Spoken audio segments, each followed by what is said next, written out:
Hi, everyone. Thank you for being here, Daniel. We're here with Daniel Levin. Synopsis of your story. I know we're going to go in depth in this whole podcast. Is basically living at a monastery for 10 years and now a business development coach. Yeah, sort of. Very synopsis. Born in a lower middle class family. Parents passed away when I was a kid. Moved in with an aunt and uncle. My uncle was a household name universally. Went from a lower middle, He was a household name? Yeah, household name. He's known all around the world. Went from being a guy that, was looking at a dad who gave everything in his life to try and give us a little bit of what we wanted, to a man who had everything, who had everything in the world could ever ask for. And offering me a chance to take over his multi-billion-dollar company, started out by having me start out pushing a broom. I told him I wasn't interested in that. Walked away, went to school, studied 2 years of psychology, dropped out, hitchhiked around the world, went into a seminary in Israel, was one day away from being ordained a rabbi, left, came back and started a business in San Francisco, walked away from the business because it wasn't giving me what I wanted, joined a monastery for 10 years in the foothills of Sierra Nevadas as a monk, walked away because while I was away on a trip, a woman that I knew moved me out of the monastery and into her house. We ended up having a daughter together who was developmentally delayed. My wife then passed away of cancer. I raised a developmentally delayed kid on my own. Started working for Hay House, a publishing company in San Diego here, as the director of business development, and helped it grow from $3 million to $100 million a year in sales. Walked away and looked at what I really wanted to do with my life when I grew up. I had gone through quite a bit. It was only until when I wrote the Mosaic, the book that's over my left shoulder, for those of you who are seeing this as a video, that I realized that everything about what I was doing was, I was a little boy who lost his mom and dad. And when I asked the adults where my parents were, they told me they were in a place called heaven. So I was looking for that place called heaven. And when I realized where I wasn't that place called heaven, I left. Sometimes it took me 10 years to do it. Sometimes it took me 5 years. Sometimes it took me 15 minutes. But I left because I was looking for that place called heaven. Going over your story or the synopsis of your life, I mean, you've accomplished a lot in that window. Can you give kind of an idea of age? So how old were you when your parents passed away? 13. My dad passed away on July 4th when I was 13 years old. He was my hero. I lost my idol, my hero, the guy that I wanted to be like when I grew up. My mom passed away when I was 15, 2 years apart on the same day. And were they pretty abrupt? My dad passed away making love to my mom. There was nothing wrong with him. Wow. He passed away making love to my mom. A great way for my dad to go, not a great way for my mom to have him go. So she was madly in love with him and willed her death. 2 years later, she died of cancer on the same exact day, same exact time. Wow. And then you said that basically the person that offered you that position of growth, it was a well-known name. Can you give us the name? Or I gave it on one podcast and they got mad at me for doing it. They thought I was trying to promote myself by using their name. Fair enough. Okay. The only thing that I would be promoting myself by doing that is how stupid I was, because 99.999999, say not until you almost drop dead, of the percent of the people would have said, "Where's the broom? I'm going today." What I did is I sat there. It took him a month and a half to watch me. And he said, "I'm going to watch you because in the day where this was 50 years ago, in that time, a man didn't give over his billion-dollar company to daughters. And he had 3 brilliant daughters." So how did you come across you? My mother and his wife were sisters. So when my parents passed away, my aunt, and he was my uncle, decided they didn't know us. We were strangers, but they thought we probably have to take care of them. And so we moved from the East Coast to the Midwest and lived in the house of strangers, but moved. That wasn't what was difficult. What was difficult was going from a lower middle class family to an elite upper class family. And so the people that I met, I've had the opportunity to be with the richest people in the world, not in lecture halls, but at their dining room tables. I met their parents, and I've sat on the floor and played with their kids. I know it's hard to put someone in a bubble. I mean, is there a similarity that you can see from the rich of the rich to maybe the monks of the monastery? Oh God, yeah. I've also had. Let me just finish it up. I also, in working with Hay House, I worked with people who inspired millions of people. And they were kind enough to invite me to their homes and have me meet their parents and play on the floor with their kids. In all the cases, the richest people and the poor and the most inspired people were kind enough to give me counsel and kind enough to ask for counsel. I also had the brilliant opportunity to sit on street corners with some of the poorest people the world's ever known. And we would share meals together too. I would meet their families. Sometimes they weren't family by origin, they were family by choice. And we would sit on the street corners and have conversation. They were kind enough to give me counsel and kind enough sometimes to ask for counsel. And what I saw in every single group, no matter what religion they practiced, no matter what color their skin, no matter how much money they had, and no matter how big their house was or how ripped up their cardboard box, no matter what border they lived behind or who they called their friends or what people they could motivate to change the world or not, all of them wanted the same three things. They wanted to be loved and accepted. They wanted to be listened to and heard. They wanted to be acknowledged and validated. And when I realized that, that's the easiest thing in the whole world. I can do that. That's not hard. I don't need to have an ordination from a rabbinical school or live in a monastery for 10 years to do that. I don't need to have a diploma from a college and graduate with a psychology degree. All I need is a heart that cares enough about people that says to them, "How you doing? Like, what's really going on?" In our day and age, "How are you?" has become a salutation. It's like, "Hi, how are you?" "Great, fine, good. Okay, next question." Because nobody gives a shit about what the answer is. But when you stop people in their tracks and you say, "Hold on, we got a global pandemic going on. We've got race riots going on. We've got a Me Too movement going on where women say, I'm sick of being treated like this. I want to be treated equally." And men are, and people of color are saying the same thing. When our institutions are crumbling and everything we believe in is being picked at and we don't know what to believe in. We don't even know if our news is real or fake anymore. We don't even know if our politicians are telling us the truth or not telling us the truth. We don't even know if our medical profession has our best interest at stake or doesn't have our best interest at stake. We don't even know if our schools are really interested in teaching our kids or just passing exams so they can make money to live in the world. With all that going on, can you really take a minute and tell me how you're really doing? Are you really doing fine, great, good? How are you? Well, I mean, I think it's tough too, because there's, like you're saying, there's so much false information out there. And also I think the idea of emotions, they can easily be manipulated. People can use your emotions to manipulate you. So you have to see if the person's genuine in asking the question and genuine and if they want to hear the response. So what makes a person genuine in your mind? How do you know if a person is genuine or is just trying to manipulate you through your emotions? What would you say? I think it's difficult. I think quality questions. I think that's probably the easiest way is quality questions, and you take risk with people. I think you take risk on people, and over time they're going to show you the true color. And so you can just kind of go off your gut a little bit, and then hope that basically your gut's telling you the right direction. So I'm more of a scientist than you, perhaps. Okay.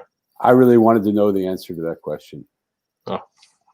And so what I did is I started my own show. Okay. Because when I finished writing my book, The Mosaic, what Mo did as a boy is he asked the adults where his parents were. They told him they were in a place called heaven. So he left and looked for heaven and in search of heaven. But the people he met along his journey were not the clergy and the shamans and the mosque leaders and the rabbis and the priests and the religious leaders. They were common ordinary people. They were the homeless guy and the street person. They were the road worker and the street artist. They were the waitress and the gardener and the juice man. And he wondered, why am I meeting these people? Like, how can they show me anything about heaven? But I'm here with them. Why don't I take a minute and listen to their stories? In 100% of the cases, when he listened to their stories, what he realized is the person he originally came up upon was not at all the person that they were. They were completely different. And it wasn't because they had changed in the course of time. What happened is his perception of the world changed. Their world changed when he actually listened to them and got to know them a little bit. So it made him wonder, what in the world do I see? Do I see what the world is, or do I see what I see the world is? And how would I slide myself to the right and just try and get a sense of what the world looks like without my image on it? So I started something called, it told me I should go out on the road and start to meet these people. Talk to the people nobody talks to and listen to the people nobody listens to. I had the trip all planned, and then COVID came. I was going to leave May 1st, April 20th here in San Diego, lockdown. We couldn't go out. 11 days before my trip was going to happen, everything got changed. I sat and I said, okay, so now what do? I was supposed to go to 45 different places here in America and with thousands of other places, opportunities to come. Why don't I try and do it online? I'm not going to be able to hold people, hug people, hold them while they cry, be there and help them. But there's something here. Look, there's something in the interaction. What I found is that any time in that room, my goal in that room was three things: to listen to people so they feel heard, to love and accept people, and to validate and acknowledge what they're saying. Anytime I came in with an agenda, I realized everything I was doing fell apart. I did it 2 times. I wasn't smart enough to learn it after 1 time. I did it again. And those conversations were great confrontational conversations. They were worth listening to, but it wasn't at all what I wanted to have happen. But when I could come into a conversation agenda free and just say, hey, how you doing? Like, what's going on? What are you scared of? What excites you? People, when they see that you don't have an agenda, they say, hey, this guy's worth talking to. Let me talk to him. He doesn't seem to want anything from me. And then you have to be real with that. If you use an agendaless conversation to manipulate somebody, you're a scoundrel. But if you use an agendaless conversation to say, hey, here we are, we're both seemingly naked in front of each other here. Now what do we want to do? If I take down the bricks that surround my wall, that I've walled around myself, if I promise to be kind to you and not judge you and not hurt you, can we slowly start to take down 1 brick at a time and see how we feel? Well, so time is probably, for a lot of people, one of the more valuable assets that we have, correct? And it is the most valuable asset. Yeah, I think for the majority of us, right, time is one of the most valuable assets. And having those conversations and taking chances, taking risks to have a no agenda conversation can be time consuming, especially if the other party is not on the same page as you. I would like to invite you into the room and to see how quickly it happens. Or you can go to my website. Yeah. It's mosaiconline.com//conversations. I've had hundreds and hundreds. I started out calling it 50 conversations with 50 strangers. Yeah. In the first week, I received 250 responses saying, I want to have a conversation with you. So the people that you're having the conversation with, though, have jumped into this bubble of saying that I want to have an open-ended conversation. But what I'm saying is having that with the general population, the general public, of trying to have a non-agenda conversation. Let's say you see someone at the bar and you're just trying to have a non-agenda conversation with that person. That's kind of a risk taken because you don't know how much time can be with that person. Yet I think with the platform that you're talking about, it makes it a lot more of a safe zone, because you know that other person has taken a chance, and they're aware of what you're bringing to the table, and so now it feels like a safe zone that they can bring their guard down. I so hear what you're saying. It was Yeah. my assumption going in.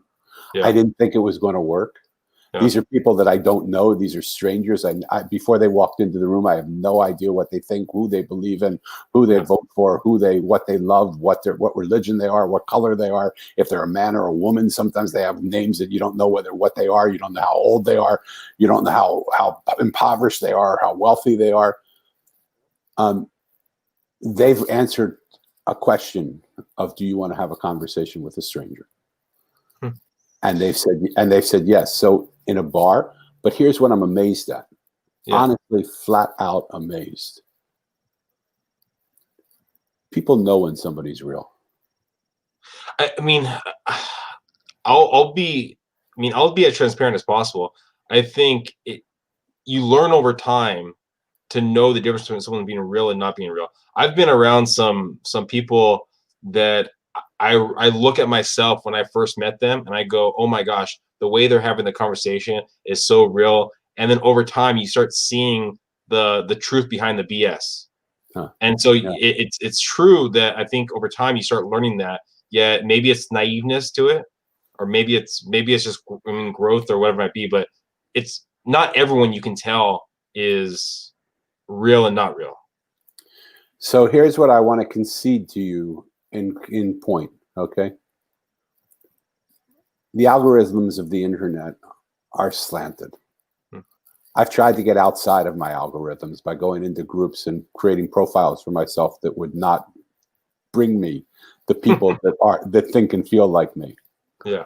But still, something in the way I look, something in the way I present myself, something in the way may only elicit responses from certain types of people.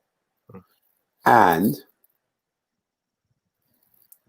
all I can tell you is within 5 minutes, people who have icicle strong walls around them have dissolved and are talking and are telling me things that they've never told anybody in their life in a room that is a public room.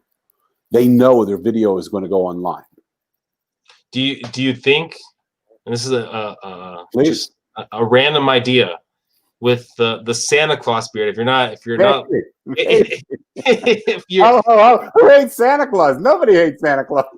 Exactly. So if you're not watching this virtually and you're only listening to the sound, you have a big Santa Claus beard, and so maybe there's like some deep down roots of Santa Claus thinking the positivity, and so they're bringing their own baggage of happiness to this conversation. Yeah, and I may be ho ho ho, and then they may be saying Merry Christmas, and all of that may be like, I don't know what slants a person in one way or another. But there have been people that have walked in the room and said to me, hey, you look like a homeless guy. You don't look like Santa Claus, you look homeless. And so there have been other people that have walked into the room and said, what are you, like some sort of hippie freak? And so sometimes I'm Santa. There have been other people that said, boy, you look like a wise man. And I said, a wise guy or a wise man? I think I'm a wise guy. I don't know that I'm a wise man. So the persona, we could be in a suit and tie and people may trust us or not trust us. We can be, I work with people to see things that they don't see. I was hired by a big corporation years ago to come in and do a training with them on innovation. Downtown Manhattan, top, boardroom with windows all around looking over at Central Park. I walk into the room and I put my head in. Men and women in beautiful suits, fabulous fabrics. You could feel the affluence of every single person projecting affluence from that room. I decided that day I was going to wear a t-shirt and jeans to do the training. So I walked in. They were nice jeans, but it was a t-shirt and jeans. I walked into the room and they said, what are you doing here, sir? I said, oh, I don't know. I was told I should come here. They said, are you like the trash man? I said, yeah, maybe. I might just be. Where's your trash? They said it's over there in the container. In the container. They said, would you please get it quickly and go? We're expecting our presenter to come in any minute.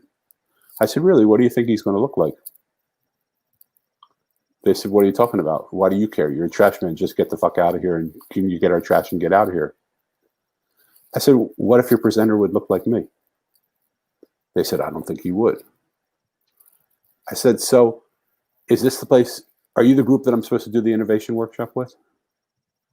They said, no, get out of here. You're the person that's doing that? I said, yeah, how do you think you're doing so far? How do you think you're doing at being able to see something different than what you always see? Isn't that what we're here for? Like, you expected me to come in a three-piece suit because you wanted me to look like just like you and talk just like you and think just like you? You already paid me. I can leave. But if you're willing to take a look at how the way you look at the world, I'm willing to sit with you. That was about 10 years ago. I still get letters from them saying, will you come back? Because they said what you did that day blew our friggin' minds.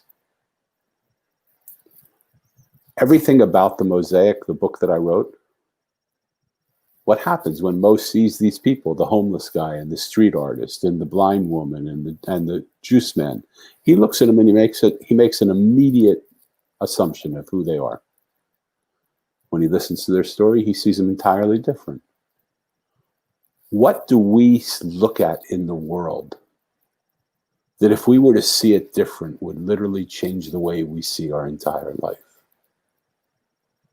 I mean, going down, the rabbit hole, you look at, like, I think it was Kant or maybe another philosopher, but you look at how we look at the world, how we look at life. I had a professor when I lived in Czech Republic, and he goes, you have to assess, when you look at things, look at relationships, right? Are you looking at it from basically who you are or the bubble that you're in? Yeah. Right? And the example that he used, and I use this example all the time, but the example he used was my best friend. I've known him for, I think it was 8 years. His wife and my wife have never met. But in the United States, that's the norm. When you have a good friend and they have a good friend, their wives meet each other. That's just the norm. But here, that's not the norm. And there's so many things that we do that we think is just the norm, but it's not the norm. It's basically our community norm or our society norm or whatever it might be. So, yeah. So here's an exercise for people that are listening. When you look at the world, what do you see? Do you think you see the world the way it is? Or do you think you see the world the way you are? I want to isolate it. I want to make the bubble and who we are is the same thing. Because we normally hang out with the people that see the world the way we see the world. Well, going back to can you go at your story? We've kind of gone on to ideals and philosophy, and I think it's fantastic. And looking at what you've learned. You were a boy to a man trying to find basically heaven. You're trying to find your parents, right? Yeah. Yet you spent a lot of time with these different communities, businesses, and found out that wasn't the right place for you. Do you think, right? Let's say someone's listening right now and they own a business and they have someone that's a great mind like yourself, and they want to see that person grow in their business, and so they both can accomplish something great. Do you think, looking at your own life story, was there anything any of your bosses or any of the people overseeing you could have done to keep you with that company and allow you to grow with that company? Great question.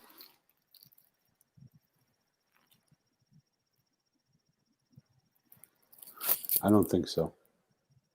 And I'll tell you why. I wish the answer was yes. I immediately got the answer, no, I don't think so, but I was praying for an answer yes, because I wanted to be able to tell you a beautiful story that would make a lot of sense, right? Yeah. But here's what does happen. When we really accept another human being as who they are, and we really want them to become the best of who they are rather than the best for us to make money in our business, or to be the best, or make our company the best of what it is. When we're aligned, if there was an alignment, I stayed places for 10 years. Yeah. Right? It wasn't that I just came in and said, oh, this is BS and I'm going to go. This isn't what I'm looking for. I stayed and I grew. I grew a company from $3 million to $100 million over the course of 10 years. 10 years. That's a big jump for anybody, right? Yeah. I worked with entrepreneurs that were on the edge of, on the brink of closing down. When we spoke, we talked about a very beautiful place. And that place is, how do we deal with the adversity that we have in our life, and how do we deal with it? How do we squash it? I don't know exactly the word you used, but what was the word you used? Do you remember? No. Okay. It was. So what we tend to do, I wish I would have remembered. I'm getting old and my memory is not as good as it used to be, you know? Well, at least you have your age for the. Yeah, I can make an excuse, you know? It's all BS too. But here's what happens, for me at least, and I can only share my experience. If my experience helps anybody, great. But if it doesn't, it's just take it as my experience. An old fat guy in San Diego who's sitting around, you know, just having the chance to contemplate life, right? When we learn that everything in the world is speaking, when we learn how to listen, when we really learn how to hear, when we really learn how to quiet our mind and hear our voice inside of ourselves, we learn to also hear the voices of what our business wants, of what the people in our business want, of what our environment wants, of what our spouse wants, of what our educational system is really looking for. My gift now has gone from being an innovation person to being able to walk into a company and be able to hear the pulse of what the company is trying to say to the people that are working in the company, but they don't want to hear it because they don't believe it really has a voice. They talk over that voice. They tell their business what they want. But you know something? When your business is struggling, it's trying to tell you something. Just like when your body's in pain, it's trying to tell you something. Just like when you're trying to, if you were in a room, locked in a room, and you kept running into a wall and running into a wall and running into a wall, you might continue running into the wall for a while. But eventually you'd stop running into the wall. You say, this is just hurting my shoulder and hurting my back, and maybe I got to look somewhere else for a door. That's what our businesses are doing. But we don't think like that. We don't think they're living, breathing entities on their own. We think we're the living, breathing entities, and we're the king of the jungle. And we tell the things what to do, and we tell the people what to do. And as bosses, we have vertical relationships. We lead and we rule and we direct and we teach and we shall and we help and we show. What if we had horizontal relationships? What if like a mosaic, all of the pieces came together? There's no verticality in a mosaic. They're just broken pieces. Some are whole, some are broken, some are bigger, some are smaller, some are different colors, some are different shapes, some are different textures, some are different sizes. None of them try and teach the other piece what to do. They just come together. And in this simple act of coming together, they become more special. The whole thing becomes more beautiful. Together, they make up a much bigger impact, a much more beautiful artistry than any one of those pieces on their own could ever do. So my goal is to start a revolution of listening now. Because when we start to listen to what our secretary is saying, what the person cleaning our toilets is saying, what the person delivering our mail is saying, how many people in business take the time to say to their people that are working in their company, what do you think about the color of this product? What do you think about the functionality? Take this home with you for a day or two and try it out. Give it to your kids. Try it with your wife. I don't care that you're the person that puts the mail in. Versus the team, the head of the sales team. We have sometimes thousands of voices at our disposal, and we don't listen to any of them. Well, I would even expand it to our customer base too. Of I mean, course. whoever your customer is. I mean, it took me a long time. You know, I have a real estate team in San Diego, and it took me a long time to be okay with rejection and be okay with asking the question of why why were we not the best service for you? Why were we not the best agent to choose? And why did you go with someone else? I mean, because failure or rejection or knowing you did something wrong are tough pills to swallow sometimes. Yeah. Yet in the long run, they're better for you. I love it. And I have a friend who I met in my room of strangers. Turns out he's become a friend of mine. He was a stranger. I didn't know him from Adam. He calls himself the fail coach. Oh, I think yeah. You know the fail coach? Yeah. What's it called? I think his name is Mika something, right? Yeah, Mika. I've actually had him on the podcast. Yeah. So, the beautiful thing about him is I said, how in the world, it's the most absolutely crazy thing that you would call yourself a fail coach, because nobody would hire somebody to teach them how to fail. And he said, but every great success comes from people failing. Yeah. If you're not failing, you're not taking risks. Yeah. But even before asking a client, why didn't you choose us? Why did you make a decision to go with somebody else?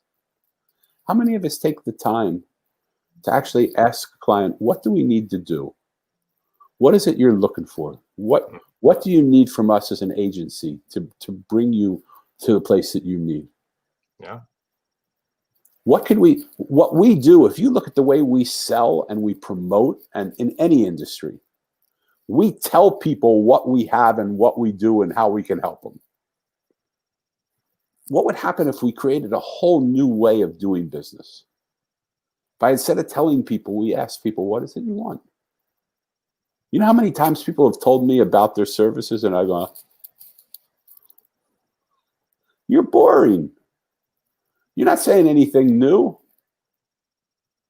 Find out what I want and figure out how you can give me what I want, and I will be your friend forever. Yeah. Because nobody gives a damn about what you do. All they care about is themselves and what they want and how you can help them achieve what they want. Yeah. Right? And so why are we training people to tell people our story and spend all this time, and this is what we're going to do for you, and this is how we're going to do it? Yawn, yawn, yawn, blah, blah, blah, blah, blah. Excuse me, sir. Why did you pick up the phone and call us today? So easy. One of the things I tell some of the people I coach is the idea that we're not as important as we think we are. Right? So let's say you're trying to get a hold of a client, trying to follow up with them, and then I pick up the phone, and you're just like, oh my gosh, they hate me. They're not talking to me anymore. And you find out that their kid was in the hospital, or they've just been busy with work and they couldn't answer the phone. And so you start making these stories in your head of why they didn't say yes to me, or why they didn't respond to me, or why this didn't happen. You're just like, I'm just a tool for them. I'm supposed to help them get to where they need to get to. Yeah. Someone told me something years ago, because I went through a little pity party for myself, similar to that story. And they said, Danny, why do you think people have the time to care about you that much, that they're thinking that much about you? All they're thinking about is themselves. Huh. They don't have time to think about you. They're so self-contained in what they're going through and what they're doing and what they want. You think they're spending time thinking about how much they like you or hate you? They don't. Show up and help them have what they need. Show up and give them not what they want. Give them what they want. But take the extra step and give them what they need. In my book, The Mosaic, the waitress in the restaurant that Mo goes to, he crosses into a parallel reality. And the first place he sees is a restaurant. And he wonders if the reason why he sees this restaurant is because he's starving and he's hungry, and it's manifested for him because he needed to eat something. He doesn't know why. Why would you cross a parallel reality and see like a diner there? And but the place is packed, and everybody's enjoying their meals. People are laughing, and people are living in long lines. And finally, he gets to sit down, and he says, "This is what I like to eat." And it comes really quickly. And he says, "How did you do that so quickly? And this food tastes so good. What did you put in this food that makes it so good?" And she said, "Sir, most people just give you what you want. We try and make sure our food has what you need as well." What a beautiful way to run your business. Everybody gives people what they want. Who takes the time to sit with somebody and say, what do you really need? By getting this, what will it actually give you? Is there a technique that you would have for, let's say, a business owner right now that's struggling and they're trying to assess the best way of finding out what their team, what their clientele, what kind of feedback they have for them? Is there a process that you say that they could do, or questions they can ask, or? It is so simple. It is just so absolutely 100% simple. Stop talking and start listening. Ask people, what's going on? You know something? Let me share with you something. Our company used to be doing really well. Right now we're struggling a little bit. So we're coming out to the people that we have loved doing business with. We understand you're taking your business elsewhere. I don't blame you. I understand that. What would you need from me in order for me to be able to serve you again like I loved serving you before? How could I do that for you? When you're vulnerable and you're open, remember how we started the conversation? People don't trust each other. Yeah. When you're vulnerable and you show up and you talk like that, but you have to mean it. It can't be like a manipulation tool. It has to be like, hey, I miss you, man. We used to do business together, and we had our times where we hit heads. Sure, we did. Everybody does. But I love doing business with you, and I miss you. And I don't want to take you away from anybody who's giving you a great service or doing a good job. But is there any small segment where we could find our way back into your business? What is it? What's missing for you? What's nobody else giving you that if I could find a way to give that to you, would you let me come back for a little bit? You must be missing something. If you would be with people who say, if you held this belief system that everybody gives people what they want, very few people give people what they need, and you listened and you took time with people, you'd be shocked. You think it's going to take hours and hours and hours and hours of your time. It takes 10 minutes. Can I tell you a story? Yeah, please. Remember I told you I've been with the richest people in the world, and I've also been with some of the poorest of the poor. One of the people that touched me more than anybody that I've ever met was not one of the elite people that sits in boardrooms. He was a homeless guy that sat on the street corner of San Diego. And I was walking by and I saw him there, and I just wanted to go up to him and spend time with him. And as I approached him, he went, "No, you can't come here. This is my corner. Leave me alone. This is my corner. This is where I do." I said, "It's okay, brother. I just want to talk to you." He said, "But if you're here, I'm not going to make money. And if I'm talking to you, I need to make money." I said, "How much do you make in half an hour?" He said, "I make $5, and I need $5 every half an hour. That gives me about $120 because I stay here and I have to take care of my family, and that's what I need to do. And I need to make that every day, and I need $5 an hour." I put my hand in my wallet and I said, "Here, give me your hand. Here's $50. Keep your hat out while we're talking. You're going to make more than $5 this half hour. I promise you. Keep your hat out. But you made $50 already. I just want to talk to you." It took 45 minutes for me to break through because he didn't trust me. He thought, what does this guy want from me? What's he doing? What's he trying to do? Finally, I looked at him and I said, "Corey, you see these people walking by on the street. They probably pass you 4 or 5 times a day. If you could stop them for a minute and say to them one thing, what would you tell them?" He said, "Danny, you've told me a bunch of stories. Can I tell you a story?" I said, "Sure, I'd love that, my friend." He said, "I hate being homeless. You know how embarrassed I am to be homeless? You know what a shame I feel, how shameful I feel to be a homeless guy who can't even afford to be in a house or an apartment or a shelter. I sit here and I hate myself for this. But then people treat me, they don't even treat me like an animal. They treat me like a thing. People walk by, they'll spit at me, or they'll steal my money from my hat, or they'll punch me, or they'll kick me, or they'll yell at me, or they'll do something. One day, a group of kids came by and beat the shit out of me, and left me here bloodied and beaten. Another day, I was laying down here to go to sleep, and I woke up. A guy was urinating on me. And just 2 days ago, someone threw a bag of human defecation at me. And I thought, enough is enough. I'm sick of this. I mean, I hate my life. People, I'm not bringing any joy to anybody. Look what these people are doing. They hate me. The street right in Vatican is a dark street. Nobody travels that street. They all travel in this street. And I decided when it turned dark that day, I was going to go to that back street where nobody goes to that's dark. And I was going to take my life. It didn't mean anything. Nobody would even notice. He said, not 2 minutes after that happened, and I had that thought, a man came up out of nowhere, dressed in a three-piece suit, looked good. He was important. I think he was important. And he put his hand on my shoulder, and he said, how you doing today, brother? And I said, this is not a good time, sir. I'm not doing good. Just keep walking. It's in your best interest. Just keep walking. I'm not doing that good. Just go away. Stay to yourself. I'm not doing good. The man said, there's not a chance in the world I'm going to do that.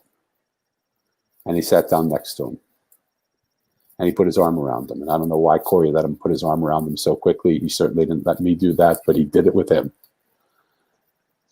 And he told me I started crying big tears into his shoulder. And the man said, that's okay, just cry. And I cried for a few minutes. And then he said to me, what's going on? And he said, I emptied out what was happening in my life to him. He said, Danny, it only took about 10 minutes. But after those 10 minutes, I said to myself, this important man spent 10 minutes with me to find out how I was really doing and really cared. He didn't try and change me. He didn't try and fix me. He didn't try and help me. He just sat here and listened to me. So what I would say to these people walking by is take 10 minutes and find somebody you don't know and walk up to them and just say to them, how are you doing? You don't need to change them. You don't need to fix them. You don't need to help them. All you need to do is listen to them. Just listen to them as they tell you how they're doing. Just love them and listen to them. He said, I wish I would have seen that man again because he has no idea he saved my life that day. He had no idea I was thinking to take my life, and he has no idea that I'm still alive to take it because of him. Well, I wish I would have seen Corey again. I've gone back to that corner where he sits many, many times, but he wasn't there. And I don't know where he is now. Because I would have liked to have told him that he has no idea that story that he told me has now reached millions and millions of people. And every talk that I give, and every lecture that I give, in every podcast that I'm on, and every radio show that I do, and every TV place that I go, and every conference that I speak at, I tell Corey's story, and I invite the people there to take that challenge, just like I want to invite the people here to take the challenge. 10 minutes out of the course of your life is nothing to ask. Go up to somebody you don't know and ask them how you're doing and just listen. There are now thousands of people, if not millions of people, doing that, taking 10 minutes out of the course of their life to just listen to somebody. Corey has no idea that his story touched me that much, and his story has touched so many people that have heard his story through me, that they're doing what he's asked them, that he would have asked those people on that street corner to do. We have no idea the impact of our actions. Think about it. Yeah, I mean, I think it's a powerful thing if you can have that conversation where you're not only helping that one person out, but you also get something out of it too yourself. It's a two-way street. I mean, for people listening right now, I know this episode hasn't really had a lot of business-related content, yet the mindset stuff, the stuff that helps you on the day-to-day, because the big why is what's going to get you from day-to-day, grinding through the struggles, the headaches, the heartaches of what you have to do on a daily basis. So I think this episode, that's what this kind of takes on right there. I appreciate, Daniel, you being on the podcast. If someone's listening right now and they want to hear more of these stories and get the book, what's the best platform they can go to get it? So I'm going to send you my links, and you can put them in the show. Will you put them? Are there show notes that'll go along with this? Or? Yeah. So I'll send it to you. There's my websites, danielbrucelevin.com or themosaiconline.com. If anybody, I'll send you a link that if anybody wants to be a guest on my 50 Conversations with 50 Strangers, they can just use my calendar link. They don't have to let me know. They just sign up on my calendar, show up on my calendar, show up there. We'll have a conversation, and we'll see what happens. And if corporations or businesses want to do some work, if you really want to take a look at the way you're doing business, sometimes When you learn to see differently, you think that a business conversation has certain key points that you have to go over. But when you change the way you see the world you see changes. What would happen if you took a break from all those thought out plans and business ideas, and you took a moment to change yourself? What would that bring to the business? What would your ability to listen to another human being bring to your business? I would make you a bet. I would make you a bet that you will exponentially grow your business if you learn to listen to your customers, if you learn to listen to your staff, if you learn to listen to your bosses, if you learn to listen to the world around you and what it's trying to say. All the great business plans couldn't have created a moment of readiness for COVID-19 to come. How are those business plans working for you right now? Yeah. Well, thank you again, Daniel, being on the podcast. Thank you, listeners, for listening to this this episode. Please subscribe, please share, tell your friends, and we'd always love to hear your feedback. Just like Daniel says, we want to know how we can do this better, get more stories on here. If you know someone that has a great story, please reach out.